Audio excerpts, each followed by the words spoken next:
এখনো বানভাসী দক্ষিণবঙ্গের বিস্তীর্ণ জেলা। জলস্তর কিছুটা নামলেও সাধারণ মানুষের দুর্ভোগ কমছে না। ভাসছে ঘরবাড়ি, ভাসছে রাস্তাঘাট। ঘাটালের পরিস্থিতি আরও ভয়াবহ। ঘাটাল মাস্টার প্ল্যান কবে হবে, কবে বাস্তবায়িত হবে এই প্ল্যান?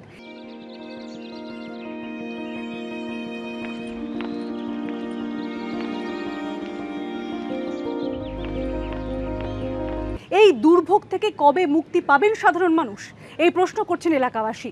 এবং এর পাশাপাশি তৃণমূল সাংসদ দেব এ নিয়ে ঠিক কি বলছেন শুনুন। বর্ষা এলেই বানভাসী, বাহন বলতে নৌকা। ধসে যাওয়া বাড়িঘর, তলিয়ে যাওয়া জমির জন্য হাহাকার করতে করতে আশ্রয় নেওয়া ফ্লাড সেন্টারে। ফি বছর এটাই যেন ভবিতব্য ঘাটালবাসীর। ভরসা বলতে ভেসে ওঠা শব্দবন্ধ ঘাটাল মাস্টার প্ল্যান। ঘাটালের বন্যা পরিস্থিতি এবারও ভয়াবহ হয়ে উঠেছে। জলমগ্ন বিস্তীর্ণ এলাকা, বিদ্যুৎ সংযোগ বিচ্ছিন্ন, দেখা দিয়েছে পানীয় জলের সংকট। উদ্বেগজনক পরিস্থিতি ঘাটাল পৌরসভার 7 নম্বর ওয়ার্ডে। ডুবে গিয়েছে অফিস, স্কুল বাড়ি, রাস্তা এখনো নদী, নৌকায় চড়ে চলছে যাতায়াত। ঘাটাল পুরসভার একাধিক ওয়ার্ড এখনো জলমগ্ন। পুরো এলাকায় তো জল জমে রয়েছেই, পঞ্চায়েত এলাকার অবস্থা আরো ভয়াবহ। রথিপুর পঞ্চায়েতের শ্যামপুর এলাকায় সামন্ত পরিবারের বাস। একতলা থেকে জল বের করার কাজে ব্যস্ত গোটা পরিবার। ছাদের ওপরে চলছে রান্না বান্না।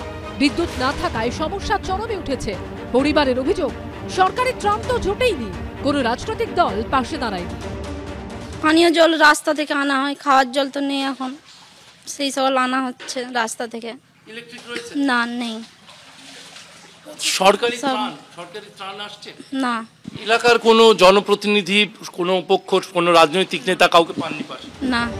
পরিস্থিতি মোকাবিলায় নামানো হয়েছে বিপর্যয় মোকাবিলা বাহিনীকে।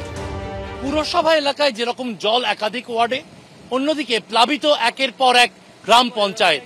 আর সেখানে বিভিন্ন রোগীকে হাসপাতালে পৌঁছে দেওয়ার জন্য ভরসা হয় এনডিআরএফ আর না হলে WBCF, West Bengal civil emergency force. এই দিন অজবনগর 1 নম্বর গ্রাম পঞ্চায়েত এলাকা পরিদর্শন করেন ঘাটালের তৃণমূল সাংসদ দেব। সাংসদের সঙ্গে ছিলেন রাজ্যের বিপর্যয় মোকাবিলা মন্ত্রী। এলাকা পরিদর্শনের পাশাপাশি ত্রাণও বিলি করেন তারা। কিন্তু কবে বাস্তবায়িত হবে ঘাটাল মাস্টার প্ল্যান, কবে ঘুচবে ঘাটালের মানুষের দুর্দশা, প্রশ্ন তুলছেন দুর্গতরা। ঘাটালের মানুষ যারা ওনার উপরে বিশ্বাস করেছিলেন, যারা বিশ্বাস করে এখন জলের তলায় আছেন, তারা বিচার করুক। আমার যতটা সাধ্য আমি করব। আমার মনে হয় যে ঘাটাল মাস্টার প্রকল্পের যে টাকা বরাদ্দ করেছিলেন মুখ্যমন্ত্রী, এখন সেই টাকা দিয়ে হয়তো আরজি করের মামলাটা উনি চালাচ্ছেন সুপ্রিম কোর্টে, সেটা তো জনসমক্ষে বলতে পারবেন না মুখ্যমন্ত্রী।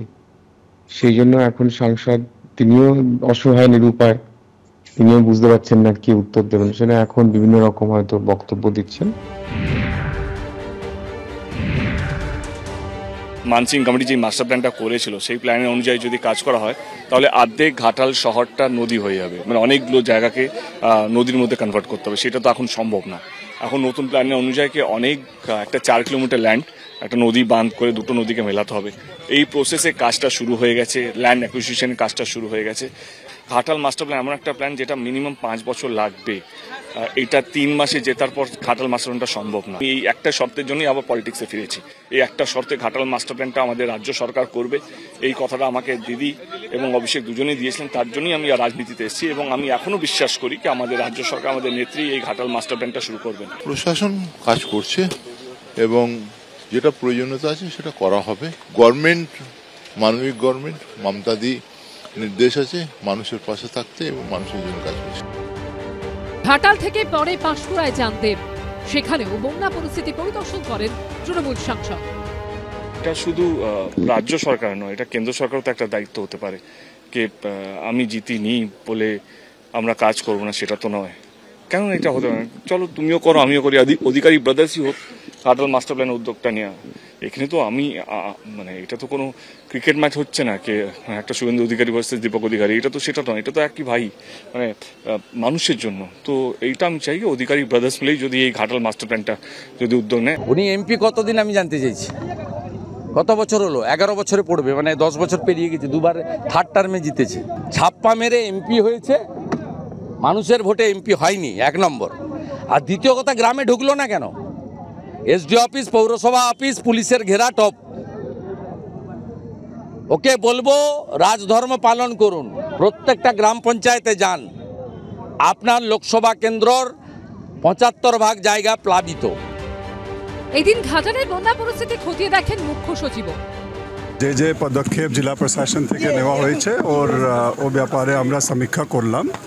মোটামুটি 10 লাখ থেকে বেশি মানুষ এফেক্টেড আছে। সব রকম পদক্ষেপ নিয়ে ওদের কাছে ব্যবস্থাপনা পৌঁছে দিতে পারি। অনেক জায়গায় ইনঅ্যাক্সেসিবল আছে, নৌকা নিয়ে যেতে হচ্ছে। আমাদের হেলথ ওয়ার্কার্সরাও বাড়ি বাড়ি যাচ্ছেন হ্যালোজেন্স বা অন্য জিনিসগুলো দেওয়ার জন্য। কবে নামবে জল, কবে কাটবে এই যন্ত্রণা, অপেক্ষায় ঘাটালবাসী। শিবাশিস মৌলিক, বিটন চক্রবর্তী ও সোমনাথ দাসের রিপোর্ট, এবিপি আনন্দ।